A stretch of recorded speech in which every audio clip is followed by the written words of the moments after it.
Alors aujourd'hui, effectivement, on souhaitait chez Oxatis vous présenter comment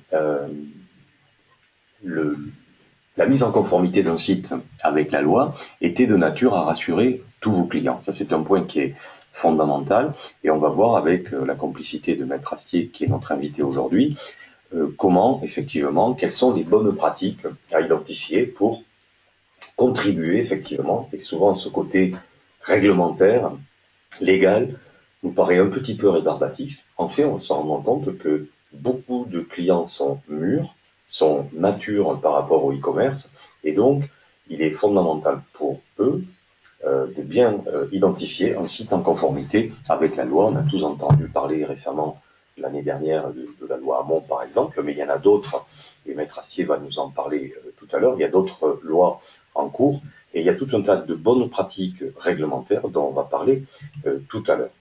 Permettez-moi tout d'abord de vous présenter brièvement Oxatis. Donc Oxatis, aujourd'hui, c'est 10 500 sites marchands, 410 millions d'euros de chiffre d'affaires en 2014, une commande toutes les 5 secondes, effectivement.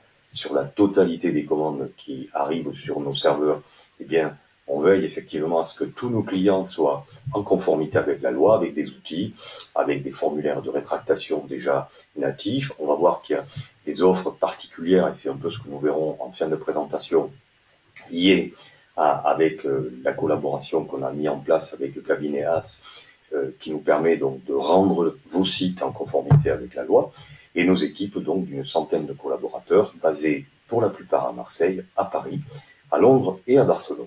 Un réseau de revendeurs certifiés, la confiance des acteurs clés, Google, Sage, le Crédit Agricole, le CIC, et effectivement la réputation de Oxatis fait que beaucoup de clients nous rejoignent par des migrations, et plus de 387 sites sont venus dans l'escarcelle d'Oxatis depuis le mois dernier, et 38% sur la foi de recommandations. Alors je vous rappelle également l'ADN d'Oxatis. L'ADN d'Oxatis, c'est principalement le SaaS, qui nous permet donc de donner à tous nos clients une profondeur fonctionnelle, une richesse fonctionnelle, la rapidité.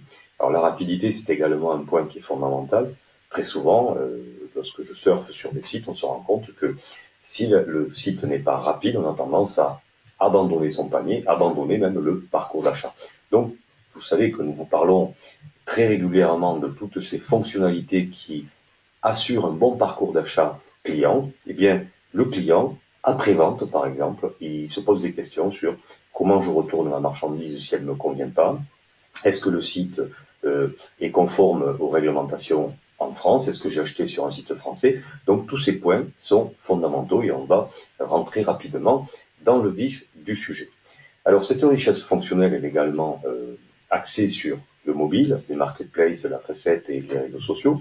Alors le mobile, on va en parler la semaine prochaine, effectivement, avec une conférence que nous avons donnée chez Webikeo au sujet des AdWords Google. On s'aperçoit que le mobile devient de plus en plus important, et effectivement, vous avez sur votre version mobile la possibilité également de présenter vos conditions générales de vente, ou au moins un lien sur la version mobile qui envoie vers le site avec les conditions générales de vente. Bien sûr, tout cela associé à une qualité graphique de grande qualité, puisque ça, c'est un point qui est aussi fondamental pour assurer donc la beauté et la diversité de vos boutiques. Ensuite, et pour terminer, un accompagnement 7 jours sur 7 par nos équipes du support technique, mais pas que. Le support est à votre disposition de 8h à 23h, 7 jours sur 7, et bien évidemment votre serviteur au cours de toutes ces conférences que nous avons le plaisir d'animer. Alors pour ceux qui le souhaitent, nous mettons à jour régulièrement cette mosaïque avec un certain nombre de sites. Personnellement, j'adore les sites de VTT comme Commensal, mais il y en a bien d'autres qui sont des sites de belle qualité, qui performent bien. Et justement, on va parler prochainement des KPI, donc des indicateurs de performance du site.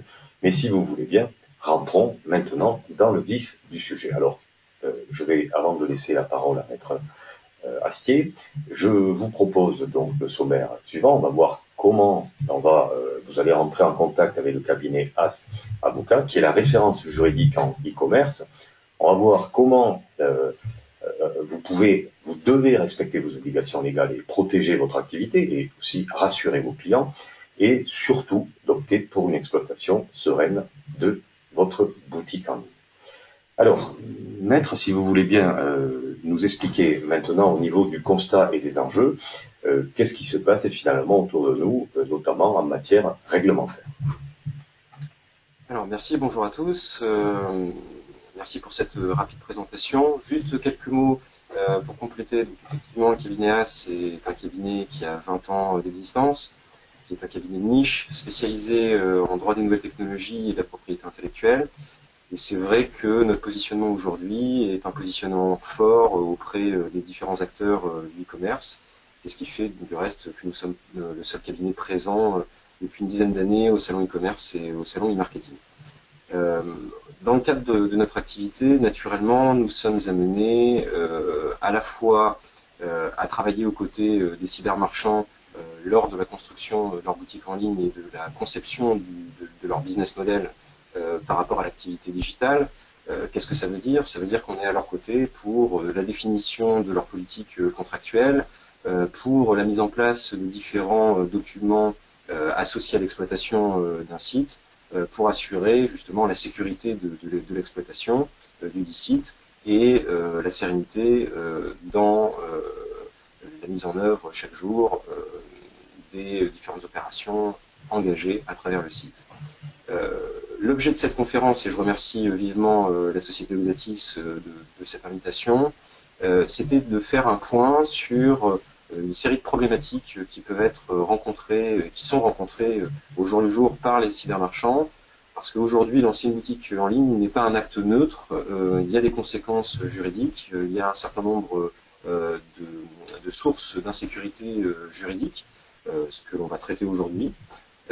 Mais tout l'objet du discours, et je pense que c'est important que vous ayez en tête ce fil rouge, c'est que loin du discours anxiogène que l'on peut attendre d'un avocat et a fortiori d'un juriste, tout l'objet en fait de notre intervention, et c'est notre philosophie au sein de Kilmias, c'est de voir comment vous pouvez utiliser le droit non pas comme une source d'ennui ou uniquement de source de sécurisation, mais bien comme une source de valorisation.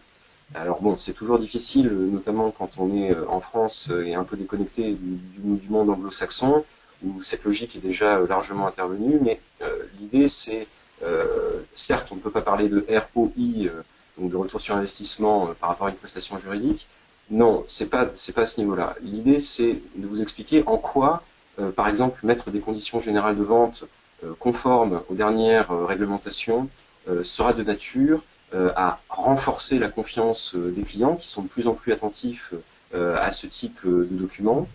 Et comme vous le savez, la confiance de vos clients, c'est un atout majeur pour la réussite de votre site. C'est ce qui va influer directement sur les taux de transformation.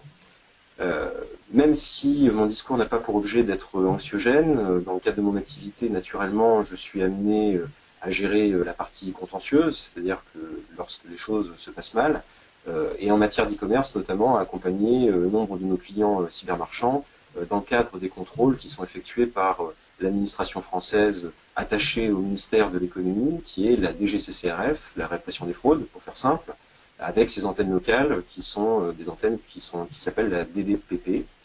Peut-être avez-vous déjà eu affaire à cette administration et sachez que nous intervenons régulièrement dans le cadre de contrôles avec un petit chiffre qui figure sur ce slide, c'est effectivement 34 000 sites contrôlés en 2014 et au cours de ces contrôles, la DGCCRF va faire une cartographie de l'ensemble des irrégularités de votre site, qu'il s'agisse des mentions légales, qu'il s'agisse des conditions générales de vente, ou bien même de la construction de votre tunnel de vente et de la mise en avant de certaines offres promotionnelles. Voilà la transition pour rentrer directement dans le vif du sujet. Effectivement, donc le cabinet AS va intervenir au niveau donc des sites web, tant en amont sur la partie audit où on va cartographier en fait les différentes obligations et sources d'insécurité juridique liées à des écarts à la réglementation, qui est une réglementation qui bouge très régulièrement. Effectivement, on a cité tout à l'heure la loi Hamon, mais depuis la loi Hamon, un certain nombre de décrets d'application sont venus imposer des mesures importantes, et récemment la loi Macron est venue notamment apporter des précisions avec des conséquences lourdes sur le droit de rétractation dont on parlera tout à l'heure. Donc rapidement, brossons, il s'agit de brosser les différentes étapes et les différents points sur lesquels je souhaitais apporter un rapide éclairage. Les mentions légales, l'information précontractuelle, les conditions générales de vente dans le cadre de effectivement l'exécution du contrat, un focus sur le droit de rétractation qui, même si tout le monde a en tête aujourd'hui le passage du délai de 7 jours à 14 jours, eh bien, ce n'est pas uniquement ça, ce n'est pas uniquement ce délai de 14 jours, il y a un certain nombre de règles et de contraintes qui font d'ailleurs les joies de l'administration de la répression des fraudes dans le cadre des contrôles, puisque aujourd'hui, une grande majorité de sites ne sont pas en conformité par rapport à ce droit de rétractation. Et puis, rapidement, sur les 3 derniers points, même si ce n'est pas exactement l'objet de la conférence d'aujourd'hui, je voulais quand même vous donner un éclairage sur les problématiques d'e-réputation, de la gestion de vos fichiers clients prospects et de la partie cookies. Pourquoi? Parce que ces problématiques-là sont des problématiques juridiques en devenir. On ressent, nous, au sein du cabinet, une explosion des contentieux sur ces matières et des contrôles, et je tenais à vous sensibiliser sur ces points-là, étant précisé qu'on pourra naturellement, à l'occasion, programmer des conférences spécifiquement sur ces sujets, car il y a fort à dire. Donc rentrons directement sur la problématique des mentions légales. Alors j'attends juste d'avoir l'accès pour changer de diapositive. Ah, voilà. Donc par rapport aux mentions légales conformes, voilà, cette décision est intéressante, elle est assez récente. 11 juillet 2014, le tribunal de grande instance de Paris a condamné un site web à 6 000 € d'amende en raison du défaut de mention légale. Alors, ça peut vous paraître complètement disproportionné. 6 000 €, c'est quand même une somme, simplement pour ne pas avoir rempli les conditions de la loi pour la confiance dans l'économie numérique, qui impose effectivement à chaque cybermarchand sur le site web, dans un standard ouvert, et là je reprends le langage du législateur, vous devez impérativement sur votre site avoir un onglet qui vous permet d'afficher un certain nombre de renseignements concernant votre identité, mais également concernant l'identité de l'hébergeur de votre site. Pourquoi dans cette affaire le tribunal avait condamné à 6 000 €? Eh bien parce que le site justement ne permettait pas l'identification de ses éditeurs et donc des personnes responsables, et il se trouve que ce site était à l'origine d'un grand nombre de délits et avait posé beaucoup de difficultés aux personnes victimes pour obtenir réparation de leurs préjudices. Un processus effectivement judiciaire qui a été mis en place pour identifier les éditeurs de ces sites. Et c'est la raison pour laquelle le tribunal a condamné jusqu'à effectivement 6 000 €, étant précisé que le législateur prévoit des peines qui peuvent aller jusqu'à 75 000 € d'amende pour défaut de mention légale. Donc, il ne s'agit pas d'une paille, c'est quelque chose qui est vraiment important. Et vous avez ici la liste qui apparaît de l'ensemble des références à mettre en place sur l'onglet mention légale de votre site. Bon, par rapport à ces mentions, ce qui est régulièrement oublié, c'est effectivement les coordonnées de l'hébergeur et un numéro qui s'affiche pour pouvoir vous contacter par téléphone, étant précisé que ce numéro ne doit pas être un numéro surtaxé. Donc, au-delà des mentions légales, ce qu'il faut savoir, c'est que les dernières réformes législatives, loi Hamon et loi Macron incluses, prévoit de renforcer drastiquement vos obligations en termes d'information du consommateur. On parle d'information précontractuelle. Qu'est-ce que ça veut dire? Ça veut dire toute l'information qui doit être diffusée sur votre site web avant le déclenchement de la vente, c'est-à-dire avant la validation d'une commande et du panier de commande. Concrètement, ces obligations légales concernent naturellement votre identité complète, on vient de le voir avec les mentions légales, mais également les caractéristiques essentielles du bien, l'existence de garanties légales. Par rapport aux garanties légales, sachez que depuis la loi Hamon, des décrets d'application imposent aujourd'hui dans les conditions générales de vente de mettre ces garanties légales dans un encadré parfaitement visible avec une reprise intégrale des différents textes de loi qui sont visés.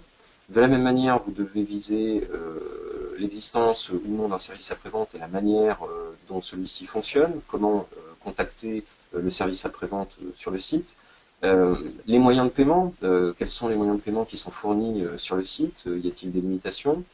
Concernant la politique de livraison et la politique de rétractation, je vais revenir sur la question de la politique de rétractation, mais sachez que sur votre site web doit de manière bien distincte des conditions générales de vente figurer votre politique de livraison, c'est-à-dire l'ensemble des modalités pratiques par lesquelles le produit va être livré au client, et également la politique de rétractation sur lesquelles je vais revenir par rapport effectivement à la gestion de ce droit qui est un droit essentiel qui a été entièrement modifié par rapport à la législation antérieure depuis la loi Hamon.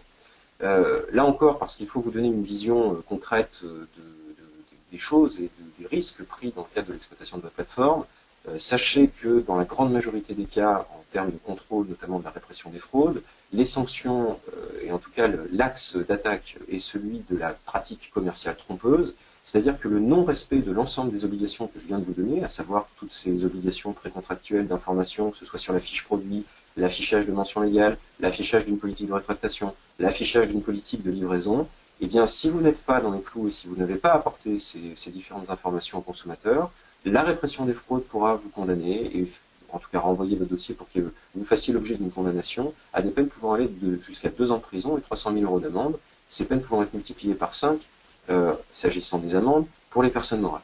Donc on est vraiment sur quelque chose qui n'est pas anodin. Alors certes, il faut être réaliste et avoir une vision réelle on va dire du monde judiciaire. Les sanctions demeurent assez rares à ce niveau-là, c'est-à-dire que on n'envoie pas les cybermarchands en prison parce qu'ils n'ont pas mis suffisamment d'informations légales. Naturellement, ce qu'il faut que vous sachiez quand même, c'est que dans le cadre d'un contrôle des GCCRF, vous pouvez rapidement avoir des peines d'amende qui sont prononcées et derrière une publicité par rapport à ces amendes. Et c'est là où vous avez un risque majeur par rapport au développement de votre site, c'est que en cas de sanction par la DGCCRF ou de multiplication des litiges clients qui sont liés effectivement au non-respect de la législation, eh bien tout cela va ternir la réputation de votre site et limiter naturellement son impact sur Internet et sa réussite. Voilà, on peut peut-être passer à... je vois qu'il y a une petite difficulté technique pour repasser alors, au slide suivant. Alors, on revient. Voilà, effectivement, à travers les conditions générales de vente, les conditions générales de vente sont effectivement le socle essentiel et le document juridique essentiel à mettre en place sur le site. Alors, vous allez me dire, écoutez, mon cher maître, votre discours est très pertinent, on voit bien l'intérêt de se mettre en conformité à la loi, mais déjà, c'est très compliqué parce que la loi change tout le temps, ce qui est vrai, et deux, je comprends pas très bien parce que moi, même en tant que consommateur, quand je vais sur les sites,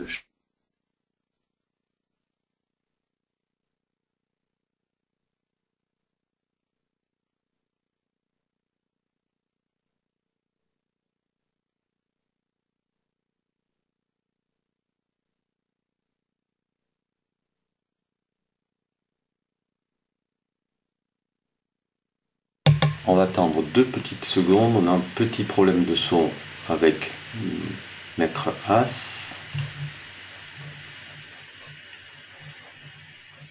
Est-ce que vous avez le son? On a un petit souci technique. Je vais couper et remettre le son. Alors, attendez. Est-ce que vous avez le son pour vous? Alors.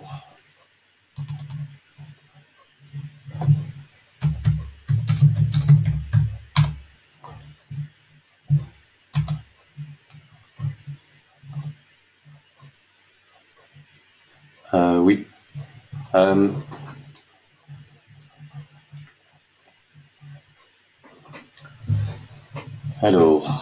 on va essayer de régler cette question technique.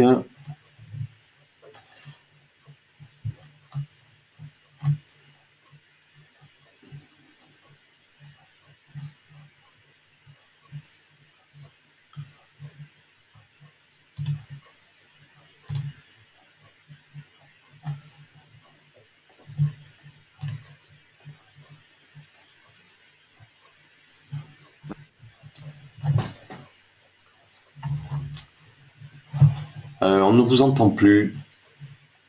On ne vous entend plus. Il n'y a plus de son. Alors.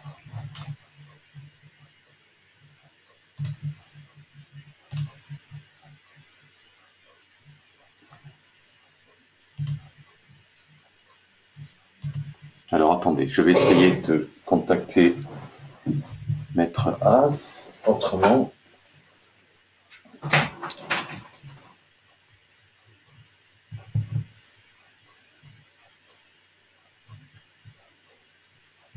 Je suis désolé de cet accident technique.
Vous m'entendez? Voilà, là c'est revenu. C'est revenu. Ok, alors effectivement, du coup, je ne sais pas si à partir de quand on s'est. Alors ça fait quelques minutes, je dirais. Quelques minutes, j'ai par le chat, donc j'ai essayé de vous le dire, mais voilà, donc vous pouvez reprendre peut-être à 2 diapos avant. Hein. D'accord. Effectivement, le facteur de confiance et la liste des points réglementaires. Alors je vais voilà, c'est la première diapo des conditions générales de vente. Alors on va peut-être y revenir. Voilà, c'est pas très loin, mais effectivement, c'est à partir de cette diapo. Voilà. Donc, avec le son, c'est quand même plus intéressant. Désolé de cet incident, mais ce sont des choses qui arrivent. Voilà, donc les conditions générales de vente, effectivement, constituent le cœur de la documentation juridique qui doit être mise en place sur votre site web. Ce que j'expliquais sans le son, c'était qu'effectivement, on peut se poser la question de savoir quel est l'intérêt de ce document-là, parce que vous, cybermarchands, vous êtes aussi des consommateurs, et quand vous allez sur Internet, naturellement, vous validez la vente et vous cliquez sur le bouton « J'ai bien pris connaissance des conditions générales de vente », sans prendre le temps d'aller lire en détail cette documentation qui est bien souvent longue, avec un langage parfois abscon. Et donc, quel est l'intérêt aujourd'hui de bien vérifier, de bien veiller à mettre des conditions générales de vente conformes? Eh bien, cet intérêt, il est multiple. Première chose, effectivement, je vous ai parlé des contrôles de la DGCCRF. Les CGV sont passés au crible de la DGCCRF en cas de litige client. Et donc, si vous n'êtes pas en conformité, vous vous exposez à des risques de sanctions que l'on a vus auparavant. Ça, c'est le premier point. Le second point, c'est que certes, la grande majorité de vos clients ne vont pas lire dans le détail vos CGV, mais aujourd'hui, les clients, les internautes sont fortement sensibilisés à la législation protectrice des consommateurs.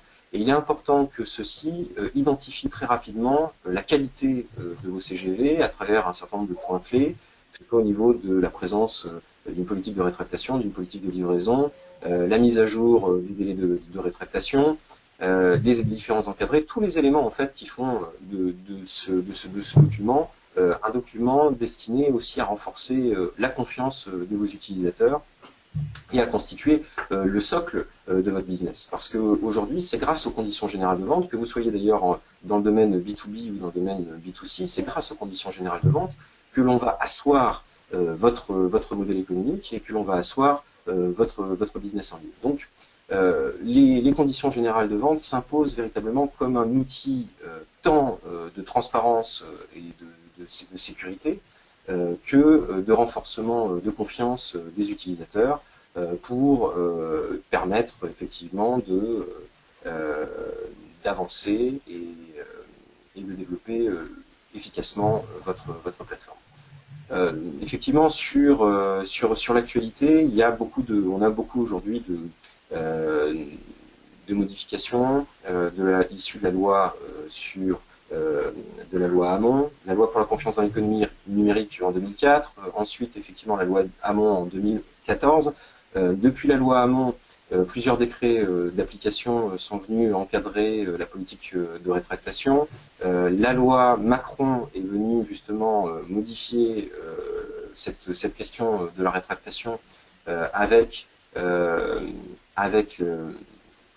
le changement en fait du point de départ du délai de rétractation. Le droit de rétractation, c'est quoi? C'est effectivement le moment où le client va recevoir un produit et effectivement c'est la possibilité qu'a le client de renvoyer le produit si celui-ci ne correspond pas à ses besoins et notamment à ses attentes par rapport à sa commande. Ce qu'a modifié la loi Macron, et ce n'est pas anodin, c'est que le délai de rétractation de 14 jours ne peut plus partir qu'à compter du jour de la réception du produit, ce qui n'était pas le cas avant. Donc ça, c'est un point qui est important à ajouter dans le cadre de la mise en place de la politique de rétractation. Donc, le délai de rétractation, c'est 14 jours à compter de la réception du bien. La restitution du bien doit intervenir 14 jours à compter de la communication de la décision de rétractation. Et également, vous avez un autre délai de 14 jours, c'est le délai de remboursement qui doit intervenir 14 jours à compter de la date à laquelle vous êtes informé de la rétractation. Donc, c'est pas forcément à partir du moment où vous avez reçu le produit, mais c'est à partir du moment où vous êtes informé de cette rétractation. Alors là-dessus, effectivement, on peut se poser un certain nombre de questions parce que est-ce que le client qui vous a informé de la rétractation et du retour du produit va effectivement vous retourner le produit et donc vous allez pouvoir être amené à rembourser un produit que vous n'avez pas encore reçu, ce qui peut poser un certain nombre de problèmes. Bon, ce qu'il faut savoir, c'est qu'aujourd'hui, la DGCCRF accepte notamment que soit soumise au remboursement une justification minimale de la part du consommateur sur le retour du produit, notamment l'envoi d'un justificatif de la Poste ou autre pour voilà, démontrer que le produit a bien été renvoyé par le consommateur. Donc effectivement, ce que je vous indiquais, c'est que depuis le 6 août 2015, le consommateur n'a plus le droit de renvoyer le produit avant d'avoir réceptionné, réceptionné celui-ci. Ce qui évite un sport qui n'est pas encore national, mais plutôt qui est régulièrement pratiqué en Allemagne. On a fait des études entre le marché allemand et le marché français. C'est vrai que les Allemands, contrairement aux Français, avaient pris pour habitude de multiplier les achats et de retourner les produits avant même de les avoir réceptionnés. Ça existe aujourd'hui en France, hein, naturellement. Il y a pas mal de soucis, notamment dans la vente des chaussures. Mais bon, c'est quand même ce phénomène-là est quand même moins important qu'en Allemagne. En tout état de cause, la loi Macron est venue couper court à ce type de pratique en imposant cela, c'est-à-dire l'obligation de réceptionner le produit avant avant de se rétracter. Donc les sanctions, j'en ai parlé tout à l'heure. Je vais revenir quand même sur ce point-là. On l'a vu, les conditions générales de vente vous permettent d'encadrer d'une manière générale votre relation client. Pour vous, c'est une sécurité. C'est un moyen d'asseoir la confiance de vos clients, d'accroître la confiance de vos clients et donc de développer, d'optimiser en fait les taux de transaction. Ayez bien en tête que, au-delà des conditions générales de vente, vous avez également l'intégralité de votre site à réfléchir sous l'angle juridique, à savoir délivrer une information complète sur les caractéristiques essentielles du produit. J'insiste là-dessus parce que c'est un point qui est régulièrement vérifié par la répression des fraudes, notamment dans les fiches produits, la fiche de présentation produit. Il faut que le consommateur soit informé notamment des délais de livraison. Quand il s'agit de produits de plus de 40 kg, le consommateur, je dis bien avant de s'engager sur l'acte d'achat, doit être informé des coûts prévisibles de retour pour les biens de plus de 40 kg qui, comme vous le savez, font l'objet de frais spécifiques dans le cadre d'une rétractation. Donc le consommateur doit être informé de ces frais, ce qui est très problématique, parce que vous devez donc, vis-à-vis de vos transporteurs habituels, obtenir cette information-là et la présenter à vos clients et la diffuser notamment dans vos conditions générales de vente. Donc on le voit à travers donc le processus de commande, de bien intégrer le double clic, de bien renseigner vos fiches produits, d'éviter la multiplication des offres promotionnelles, notamment avec une utilisation de prix de référence qui ne serait pas réelle et qui ne serait pas justifiée, vous permettra de limiter les risques de sanctions, notamment de la DGCCRF, qui est particulièrement active sur le domaine du e-commerce, et donc d'accroître en fait les résultats de votre plateforme, de votre site web, en augmentant la confiance de vos clients.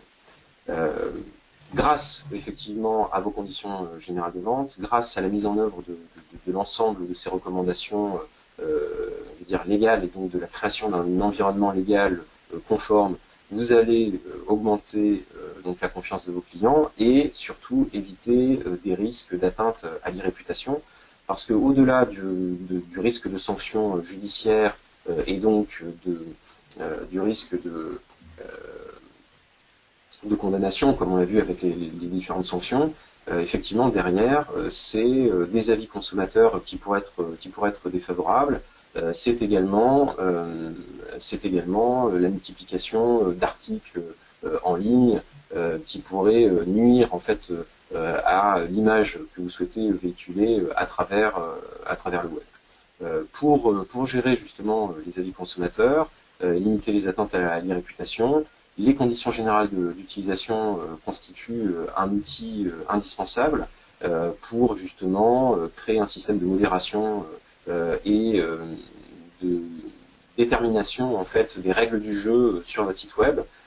Sachez qu'on a un grand nombre nous de procédures, notamment sur des marketplaces ou des sites notamment de comparateurs, par rapport à la publication sur votre site de contenus qui seraient des contenus de tiers. Donc je vais rester un instant là-dessus parce que la notion est importante. Vous êtes éditeur de votre plateforme. En tant qu'éditeur de votre plateforme, on l'a vu rapidement tout à l'heure, vous avez l'obligation de désigner un responsable, un directeur de publication. Donc en gros, le cybermarchand qui va être mandataire, légal, gérant de la société qui exploite la plateforme, sera responsable de plein droit pour tous les contenus publiés sur cette plateforme, donc l'interdiction notamment de faire des copier-coller de contenus appartenant à des tiers, et se pose la question de savoir quel est votre régime de responsabilité pour des avis ou des espaces sur lesquels vos clients pourront échanger, échanger par exemple des recettes quand il s'agit d'un site de cuisine, ou alors échanger sur des sujets d'actualité. Eh bien, les conditions générales d'utilisation seront là pour définir les règles du jeu et pour voir si, à travers les systèmes de modération que vous mettrez en place sur votre site, vous serez considéré comme éditeur, donc responsable de plein droit par rapport à ces contenus que vous ne publiez pas, enfin dont vous n'êtes pas à l'origine, voilà plus exactement, ou alors simplement hébergeur des dits contenus avec une responsabilité limitée qui fera que vous n'êtes responsable qu'en cas de non-réaction alors qu'on vous a notifié que ces contenus sont illicites. Donc il y a un vrai sujet là-dessus. Ce qu'il faut que vous reteniez par rapport à l'e-réputation, c'est que à partir du moment où vous allez mettre en place un espace sur votre site qui permet à des tiers de publier du contenu, il vous faudra des conditions générales d'utilisation pour encadrer le régime de responsabilité afférent à ce contenu. Par rapport à la légalité du fichier client prospect, là aussi, c'est un autre aspect à régler par rapport à votre site web. C'est comment respecter la législation sur les data, donc la loi informatique et liberté, vous en avez sans doute entendu parler, notamment à travers la loi de 1978 et le règlement européen qui va intervenir dans les toutes prochaines semaines, normalement. Comment vous allez aujourd'hui valoriser votre fichier client constitué à travers votre site web, comment à travers notamment un certain nombre de cookies ou d'outils vous allez pouvoir définir du marketing, ce qu'on appelle des opérations de marketing comportemental, c'est-à-dire définir les différentes sources, les différents comportements, les différentes possibilités pour vous de communiquer de manière ciblée à vos clients et aux prospects.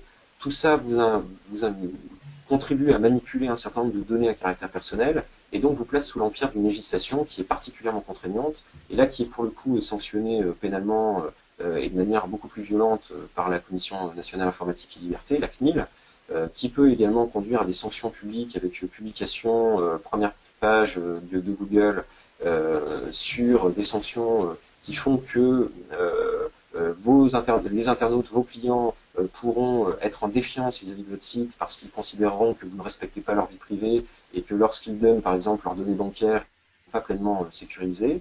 Et pour pallier à ce point-là, il faut vous doter, donc en plus des conditions générales de vente, en plus des conditions générales d'utilisation, d'une politique de confidentialité qui sera là encore un outil juridique vous permettant de renforcer l'information de vos clients et des internautes, mais également concernant votre politique en matière de protection des données et de protection de la vie privée. Donc, en renforçant la confiance, là encore, vous participerez à la réussite de votre outil. Donc, la politique de confidentialité est vraiment un outil aujourd'hui qui tend à se généraliser et qui permet justement de participer à cette réussite de votre boutique. Il en va de même par rapport à ce que je souhaitais vous dire sur les cookies.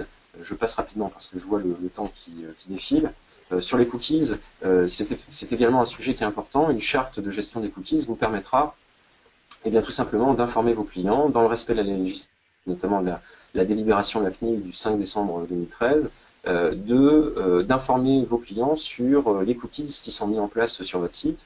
Vous avez cette obligation, y compris si vous utilisez les cookies de Google Analytics, ce qui correspond en fait à la majorité des sites. Et donc, ce qui impose de mettre en place à la fois un bandeau d'informations que vous avez vu maintenant sur la plupart des sites, mais également une charte de gestion des cookies qui permet à chaque utilisateur de votre site d'identifier les différentes typologies de cookies qui sont mis en place et, le cas échéant, de couper certains des cookies. Donc là, sur les chartes, il y a encore du boulot, c'est-à-dire que peu de sites aujourd'hui se sont dotés de chartes conformes, mais c'est quelque chose qui va se généraliser.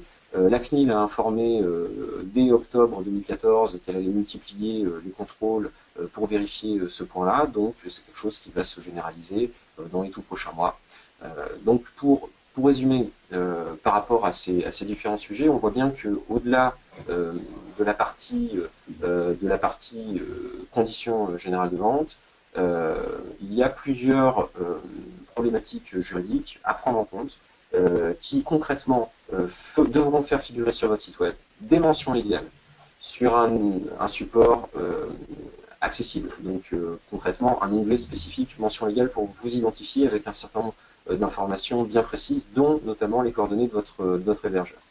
L'information précontractuelle doit être renforcée, notamment dans vos fiches produits, avec la publication notamment aussi d'une politique de livraison et d'une politique de rétractation.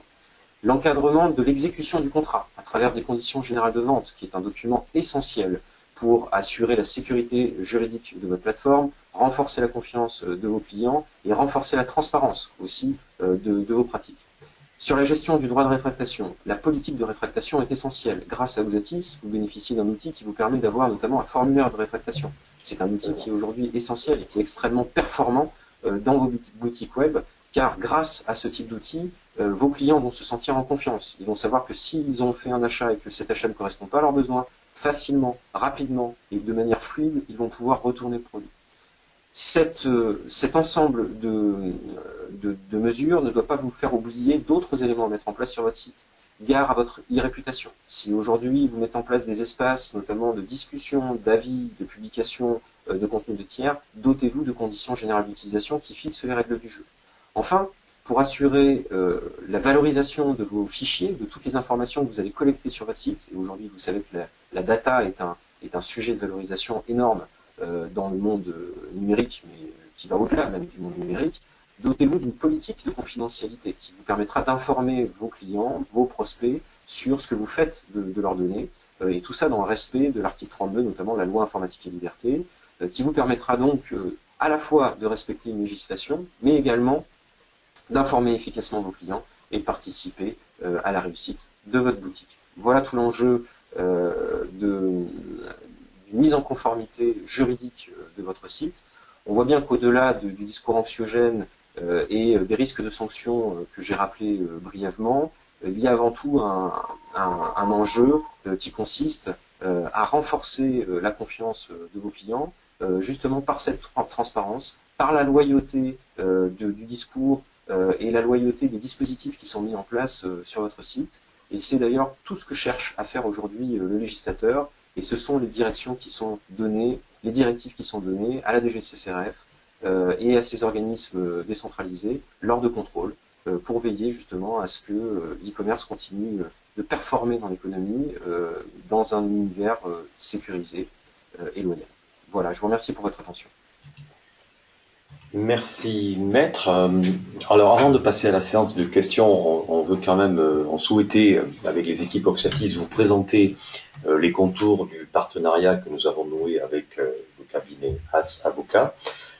Disons qu'en gros, c'est d'avoir des conditions générales de vente adaptées à votre secteur d'activité. Ça, je crois que c'est un point important. Maître As vous a rappelé par exemple des problématiques de type retour de colis de plus de 40 kg. Donc on voit qu'effectivement, il y a deux éléments, un élément réglementaire et un élément de réassurance. Vous savez que nous en parlons souvent.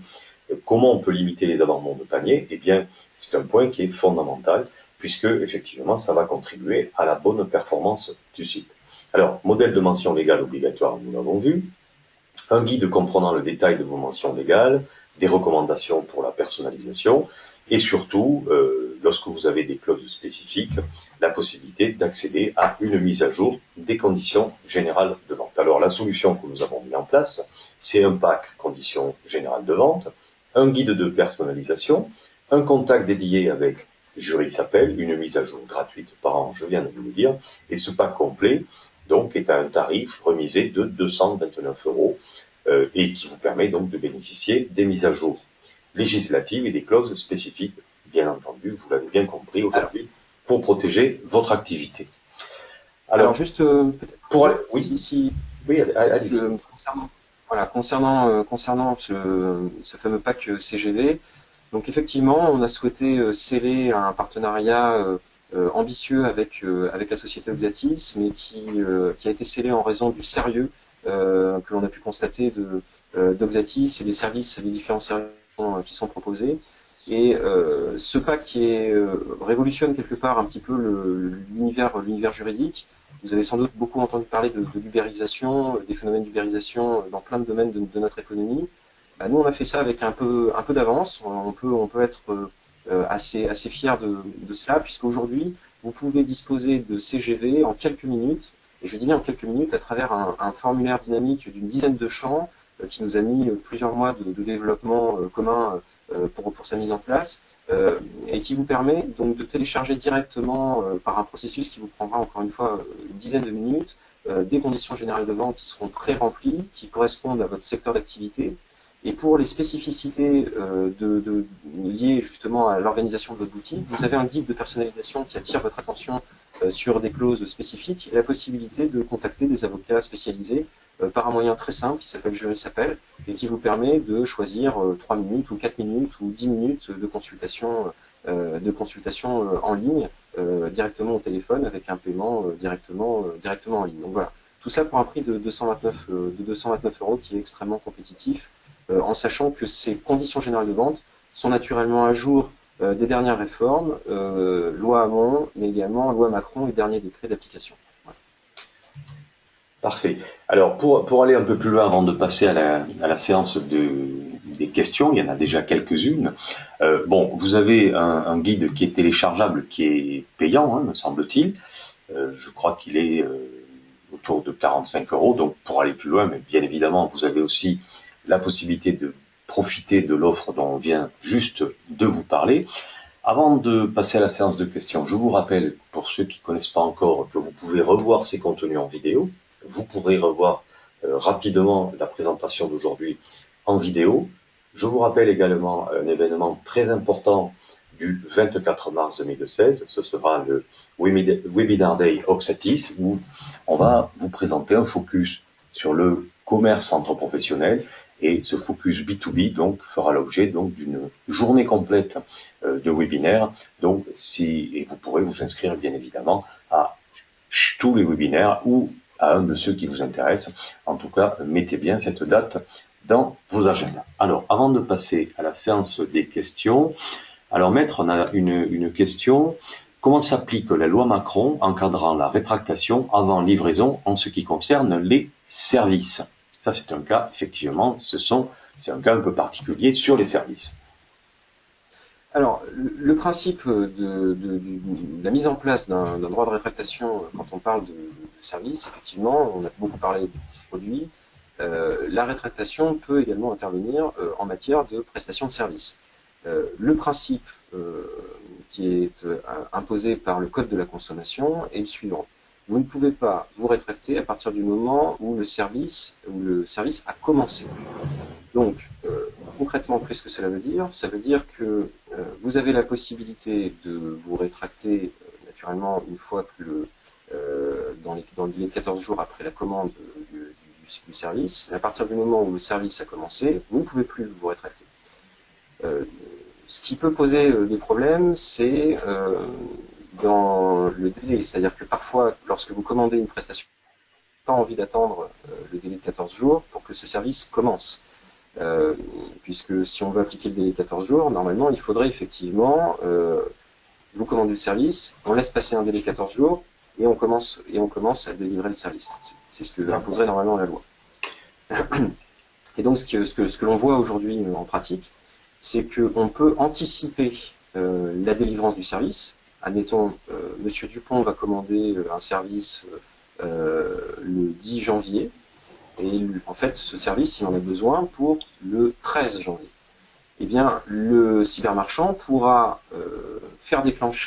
décider de faire déclencher le service le 13 janvier, et donc en convenir contractuellement avec Monsieur Dupont, mais il devra veiller à recueillir son consentement express du déclenchement anticipé du service et de la renonciation express au droit de rétractation. Donc, pour faire simple, parce que ce n'est pas si simple, tout va bien si vous laissez un délai de 14 jours entre le moment de la commande du service et le moment où vous commencez le service, puisque c'est le temps incompressible qu'on peut laisser pour permettre à la personne de se rétracter. Si en revanche, le service doit intervenir avant ce délai de 14 jours, c'est-à-dire le commencement de ce service doit intervenir avant le délai de 14 jours, il appartient au cybermarchand de veiller à justifier d'avoir un consentement express du consommateur pour le déclenchement anticipé de la prestation de service et le renoncement au droit de rétractation. D'accord. Alors, dans le prolongement, Maître, on a également une question tout à fait intéressante. On vient de parler de B2B.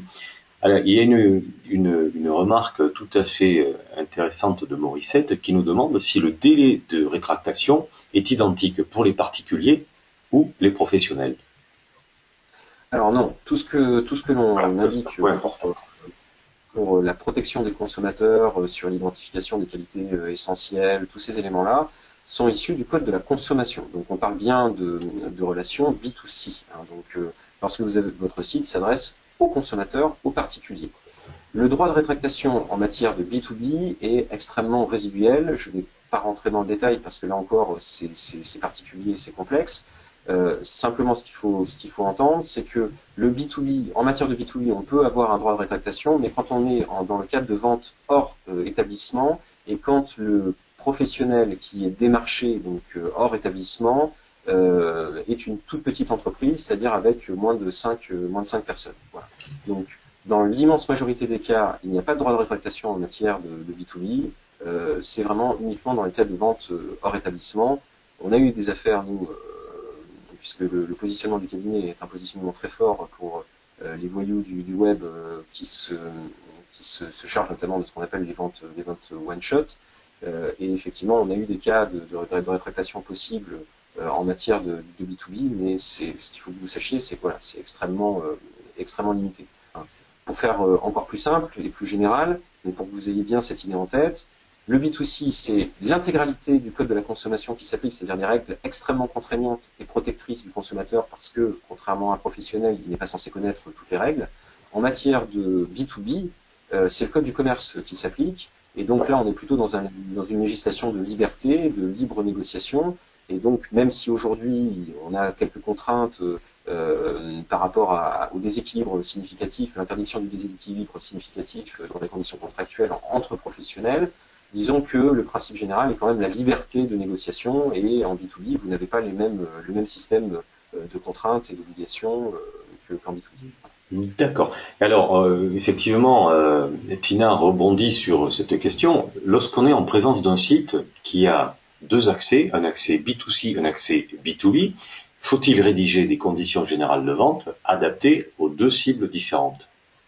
Alors effectivement, c'est un cas qu'on rencontre très souvent. Souvent, on est consulté en disant, bah, écoutez, nous, notre site, il s'adresse à la fois aux consommateurs et à la fois aux professionnels. Là, vous avez deux.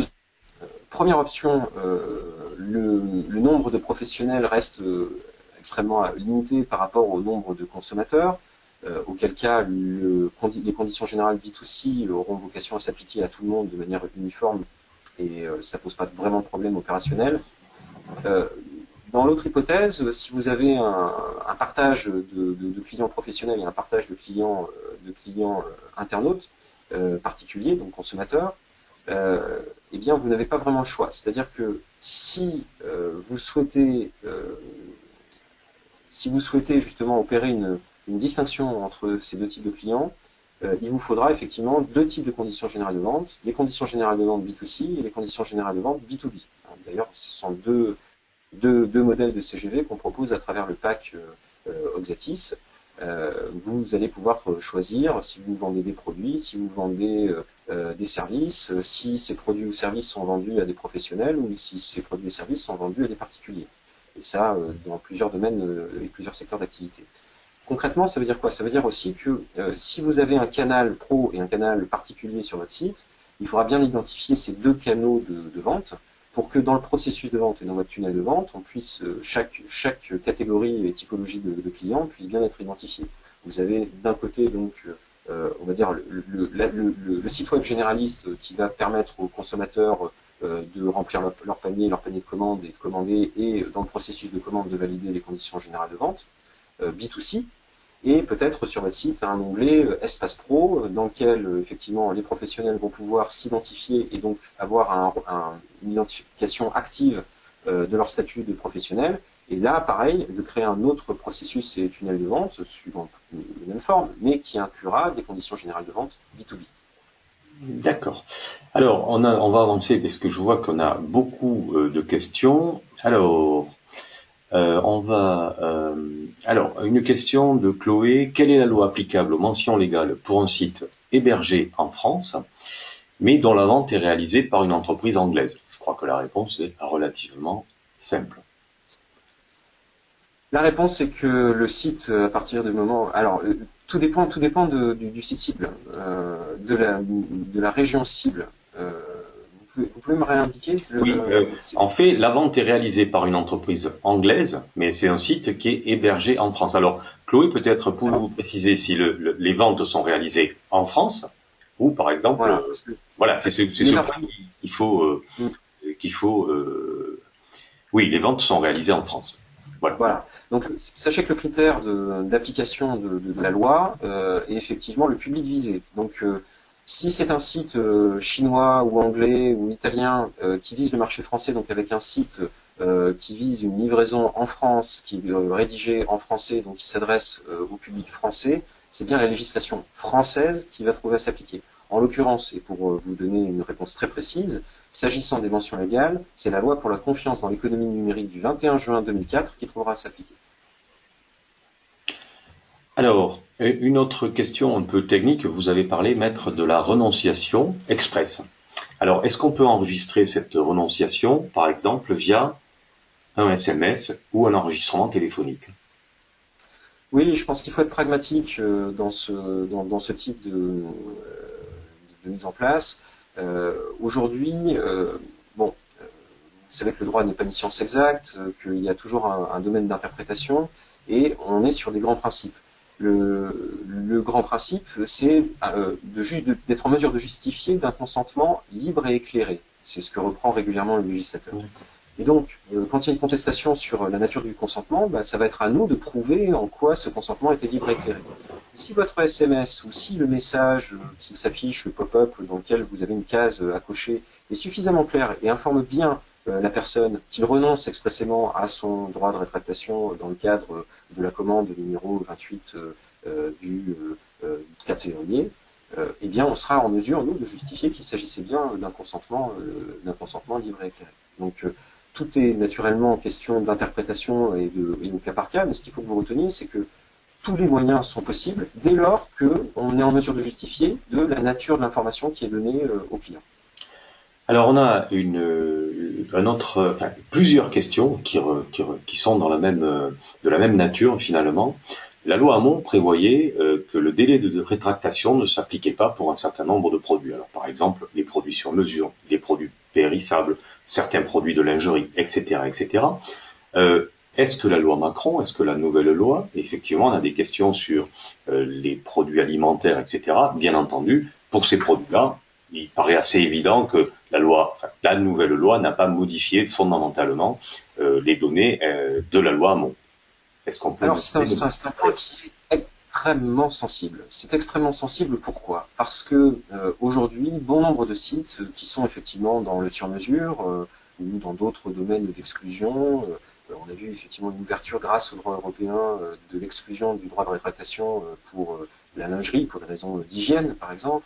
Donc effectivement, il y a eu des vrais sujets là-dessus qui normalement ont été clarifiés par la loi Hamon. Mais ce n'est pas pour autant un blanc-seing. Ce qu'il faut que vous reteniez, c'est que quand on est dans un cas d'exclusion de la loi, donc qui n'est pas modifiée par la loi Macron, la loi Macron ne remet pas en cause la loi Hamon sur les cas d'exclusion du droit de rétractation, mais vous avez pour autant l'obligation d'information. Et je dirais même que lorsque vous vendez des biens qui ne sont pas soumis à la rétractation, votre obligation est encore plus forte que si la rétractation était possible. Vous devez impérativement mentionner sur votre site web et même sur les fiches produits, quand il s'agit de produits spécifiques qui ne sont pas soumis à rétractation, le consommateur doit être informé de cette exclusion avant même le processus de commande. Donc ça, c'est vraiment quelque chose qui est important parce que la DGCCRF a eu l'occasion de sanctionner plusieurs cybermarchands, en tout cas de contrôler plusieurs cybermarchands, en notifiant à ces derniers que l'absence de mention informant le consommateur de l'exclusion du droit de rétractation était une pratique commerciale trompeuse. Voilà, donc naturellement pour ce type de bien, ce qu'il faut retenir, c'est que même quand on est dans l'exclusion du droit de rétractation, eh bien il faut le dire, il faut l'informer, il faut informer le consommateur, y compris dans les fiches produits. Très bien, merci. Et je pense que ça va être la dernière question. Vous avez parlé tout à l'heure de ce colis de plus de 40 kilos, donc pour lequel il fallait informer le consommateur des modalités d'expédition et de retour. Et par rapport à ça, une question un peu technique. Est-ce qu'on parle bien 40 kilos, c'est, j'allais dire, la valeur, le poids total de la commande, ou est-ce qu'il s'agit, est-ce que c'est un seul bien, ou est-ce qu'on parle d'une commande? Alors non, on parle bien d'un seul bien. D'un seul. Donc il s'agit en fait d'une législation qui s'applique, qui est protectrice pour effectivement les produits lourds qui ne peuvent pas être transmis par la poste. C'est-à-dire que par la poste, vous pouvez avoir des commandes qui dépassent les 40 kilos, mais avec des produits qui ne sont pas, enfin, avec plusieurs types de produits et qui ne poseront pas de problème. Là, c'est vraiment pour des produits qui dépassent 40 kilos, qui ne peuvent donc pas être renvoyés par le consommateur par des procédés standards. Et donc, dans le cadre du renforcement de l'information précontractuelle et de l'information globale en fait du consommateur, il appartient au cybermarchand d'informer celui-ci des coûts prévisibles de retour du produit dans le cadre de l'exercice du droit de rétractation. Très bien. Et enfin, pour terminer, mais je pense que vous avez répondu à cette question tout à l'heure, une remarque de Frédéric qui nous dit, dans le cas de vente d'informations sur Internet, est-ce qu'en matière de rétractation, le cas décrit pour les services s'applique aussi? Il me semble que oui, mais peut-être c'est bien Oui, de préciser. bien sûr, bien sûr, bien sûr. Il n'y a pas de débat là-dessus, bien sûr. Très bien. Ben, écoutez, si vous n'avez pas d'autres questions, ce qui semble être le cas, alors, juste une petite question. L'exigence d'appel non surtaxé s'applique-t-elle au service après-vente? Alors, on doit pouvoir communiquer avec le cybermarchand sans numéro surtaxé. Après, pour le service après-vente, vous pouvez mettre en place effectivement un numéro surtaxé. Très bien. Eh bien, écoutez, maître, merci beaucoup de cette présentation qui a plu aux nombreux participants aujourd'hui. Merci à tous Merci à vous. de votre attention. Je vous souhaite une excellente journée et je crois qu'effectivement, nous aurons l'occasion, comme Maître Haas l'a précisé en début de présentation, de revenir sur ces sujets. N'hésitez pas en tout cas à nous contacter, à nous faire part de vos observations sur le contenu des prochaines présentations. Nous vous souhaitons une excellente journée. Merci encore d'être venus si nombreux aujourd'hui et à très bientôt. Au revoir. Excellent. Au revoir.